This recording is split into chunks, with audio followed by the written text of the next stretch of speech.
राधे राधे। चलिए देखते हैं हफ्ता हमारे लिए कैसा जाएगा, क्या हमारे लिए ब्लेसिंग्स है और किस चीज का हमको खास ख्याल रखना है इस हफ्ते। तो ये हफ्ता गवर्न हो रहा है भैरव बाबा जी की एनर्जी से, यानी कि भैरव बाबा जी कह रहे हैं डर को त्यागो और अपने सच को स्वीकारो। जो तुम्हारा है वह कभी खो नहीं सकता।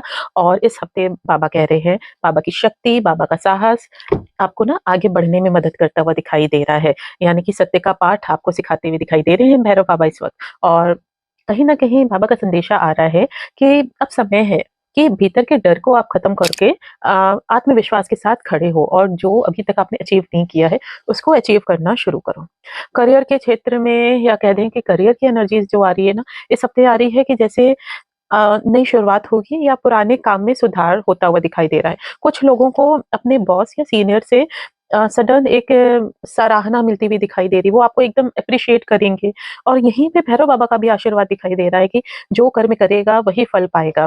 तो मेहनत ईमानदारी से करते रहिए, देखिएगा कि आपके लिए हेल्प होगी।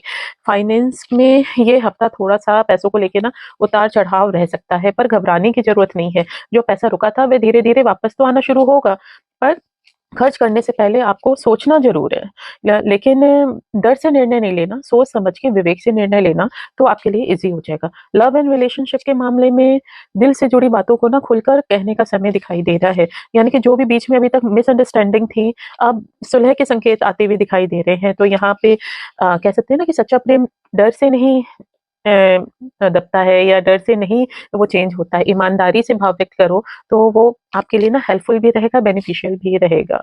और फैमिली लाइफ में इस वक्त की एनर्जीज कहीं ना कहीं सकारात्मक बदलाव भी आते हुए दिखाई दे रहे हैं। किसी बुजुर्ग का आशीर्वाद आपकी किस्मत को मोड़ सकता है। घर के वातावरण में शांति आती हुई दिखाई दे रही है, पर अगर स्टिल आपके घर का वातावरण अच्छा नहीं है तो कपूर या लौंग जलाकर ना डेली इस हफ्ते तो भैरव बाबा को प्रणाम करें। इससे काफी स्थिरता, काफी स्टेबिलिटी आती हुई दिखाई दे रही है, क्योंकि यहाँ पर कुछ मेंटल पीस भी मेंटेन होता हुआ दिखाई दे रहा है। तो थोड़ा सा मेडिटेशन इस हफ्ते जरूर करें और अपने मन को स्थिर रखने की कोशिश करें तो इजी होगा, क्योंकि यहाँ पे ना वैचारिक मतभेद आते हुए नजर आए। और खास तौर से जो एक विशेष एनर्जीज हम कह दें जो इस हफ्ते की है ओवरऑल, वो यही है कि भय मत रखो, सत्य पर टिके रहो। जो झूठ और भ्रम है उसे इस हफ्ते समाप्त करो। अगर कोई आप निर्णय लेना चाहते हो और निर्णय लेना आपको टफ लग रहा है, तो जैसे कि इस हफ्ते भैरव बाबा की एनर्जीज है तो बस उन्हीं का नाम लो और फिर डिसीजन लो, पूरा रास्ता साफ हो जाएगा। आप सही डिसीजन ले पाओगे और आप आगे बढ़ पाओगे। और साथ ही साथ जो आप एक उपाय कर सकते हो इस हफ्ते, जो कि बहुत महत्वपूर्ण है क्योंकि भैरव बाबा की एनर्जीज रूल कर रही हैं, तो रोजाना सुबह लाल फूल और एक दिया भैरव बाबा को आप चढ़ाएं, अर्पित करें।